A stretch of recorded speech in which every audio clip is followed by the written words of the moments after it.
Hello বন্ধুরা, আজ দেখুন একটা নতুন রেসিপি। এটা সবাই পারে, এটা ছেলে মেয়ে যা আছে সবাই পারে, কারণ বেসালার ছেলেরাও হইরা খাইতেছে, মেয়েরাও হইরা খাইতেছে। এটা তারা সহজ, বুঝছেন নি? মনে করেন ভাত রান্না করতে পারতেছে না, তারা হাই রান্না করবো দেখে ফট করে তারা নুডলস করে খাইলায়। তারা খাই আগুমে ধরে যে তারা কেমনে তারাও জানে। আমরা তো আমার তো মনে করো যে নুডলস খাই আগুমে ধরতোই না, ভাত যদি একতাল না খাই। দেখো কেন গেলাম, এটা টিলাগর পয়েন্ট, ওই আমার বাইক না হলতের মেস, বুঝছো নি? এটা তো তারা নয়া মেসো হারিয়ে উঠছে, সবগুলা জিনিস এখনো তারা বালা করে কিনছে না। আর কিতা লাগে তো তারা বালা করে জানেও নাই তা ফুলাইনতে।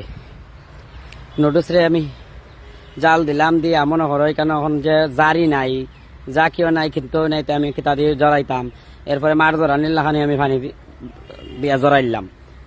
তারপর পেঁয়াজ দিলাইলাম, দিয়া ডিম ভাঙ্গা দিলাম, দিয়া যখন ডিম দিয়ে বালা করে পেঁয়াজের সাথে লাড়া চাড়া দিতে আছে, যাতে নুডলস দিলে লাড়া দিলে ওই মিশে যায়, বুঝছেন নি? দেখলাম তেল কম হয়েছে, হালকা একটু তেল দিলাম, দিয়া নুডলসের আলু একখানা তো সিদ্ধ করা আছে লাগে দেখলাই সারি দিলাম। সারি লাড়া চাড়া দিয়া ওই গেল আমার নুডলস, বুঝছেন নি? এটা হালকা একটু হলুদের গুঁড়ো দিছি, যাতে হলুদের গুঁড়ো না দিলেও হলুদের গুঁড়ো না দিলে যেমন রংটা কিরকম কিরকম লাগে, দেখতে ভালো লাগে নাকি, টেস্ট হইলেও দেখতে কিরকম লাগে।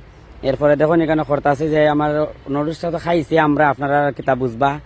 এটার পরে তো দেখাই মামায়, যেহেতু দেখাই সব কিছু। ওই দেখুন নুডলসের কালারটা ওই কিরকম হয়েছে, বা নুডলস করা হয়েছে নি, তোমরা ইলাখান করনি। আমি তো ইলাখান করছি, তোমরা ইলাখান করনি মামারে কমেন্টে কইও, বুঝছো নি? মামা দেখছো না নি? কমেন্টে কইলে পরে খুশি হই। মামারে যা করো সব কিছু বাংলা কমেন্ট কইল।